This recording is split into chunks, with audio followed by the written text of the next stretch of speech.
বন্ধু বান্ধৱীসকল আপোনালোক নিশ্চয়কৈ কুশলে আছে। দেৱালী বুলি কেইগছমান বিশেষভাৱে প্ৰস্তুত কৰিছিলোঁ আৰু এই চাকি কেইগছ মই এনেদৰে চায়ে শিকা আৰু যোৱা বছৰো এনেকৈ সাজিছিলোঁ। এই চাকি কেইগছৰ বিশেষত্বটো হৈছে যে বেছি সময় জ্বলি থাকে আৰু ধুনীয়া গোন্ধায়। এনেও মিঠাতেল বা ঘিৰ চাকি গছো জ্বলা শেষ হোৱাৰ পিছত গোন্ধটো বৰ ভাল লাগে। আৰু এই চাকি কেইগছেৰে আমাৰ সৰু সৰু ল'ৰা ছোৱালীকেইটাকো উৎসৱৰ বিশেষ আনন্দ এটি দিব পাৰি। সিহঁতেও দেৱালীৰ দিনা জানো হেতা ওপৰা নকৰে, ময়ো চাকি লগাম এনেকৈ।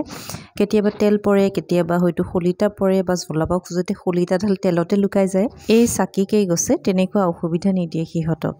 যোৱাবাৰ দেৱালীটো আমাৰ দুহিনে এনেকৈ সাজি দিয়ে চাকি ইফালে ইফালে দৌৰি দৌৰি বহুত লগালে। আৰু আপোনাৰ যদি এনেকুৱা চাকি সজাব মন, চাব পাৰিব এবাৰ। বৰ বিশেষ কষ্ট নাই সাজিবলৈ। প্ৰস্তুতিৰ বাবে আপোনাক লাগিব ইয়াৰ মিঠাতেল, এটুকুৰা মম আৰু কৰ্পূৰ। মই এইটো কৰ্পূৰ লৈছোঁ।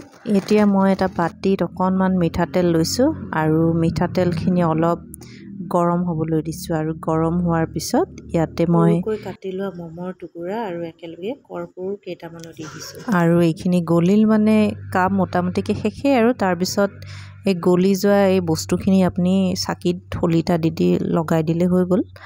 আৰু ইয়াৰ পিছতে তুহিনক মই কেইগছিমান কালাৰিং চাকিও বনাই দিম ভাবিছোঁ। আৰু ইয়াতে সেই একেই আৰু গলি যোৱা মমখিনিত এটুকুৰা কালাৰ পেঞ্চিল দি দিছোঁ।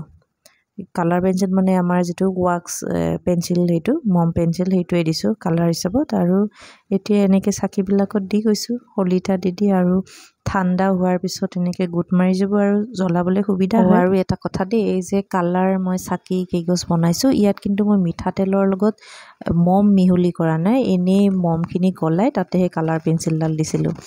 আৰু মই ইয়াতে চীনামাটিৰ চাকি কেইগছত দি উলিয়াই লৈছোঁ। আৰু আজিকালি অৱশ্যে কেণ্ডেল মেকিঙৰ বহুত বস্তু পোৱা যায়, সাঁচাবিলাক পোৱা যায়, তাতো আপোনালোকে বনাব পাৰে। সেইবিলাকতো ধুনীয়া পোৱা যায়, ফুলৰ নিচিনা পোৱা যায়, ফুলৰ সাজ পোৱা যায়, পদুম ফুলৰ বা পুতলাৰ, তেনেকৈও বনাব পাৰি। আৰু মাটিৰ চাকিৰ যদি সাজ হিচাপে ব্যৱহাৰ কৰে তাত অকণমান মিঠাতেল মচি ল'ব, তেতিয়া উলিয়াবলৈ সুবিধা হ'ব। মই পিছে মাটিৰ চাকিত চিধায়ে দি দিছোঁ আৰু তেনেকৈ লগাম আৰু চাকি কেইগছ নিবলৈ সুবিধা হয়। আমাৰ দেৱালীৰ প্ৰস্তুতি। আৰু যদি সেই ভিডিঅ'টি আপোনাৰ ভাল লাগিছে তেন্তে সময় মিলিলে আপুনিও সাজি চাবচোন এই চাকিটি। আৰু দেৱালীৰ পোহৰে আন্ধাৰ আঁতৰাই জগত পোহৰাওক।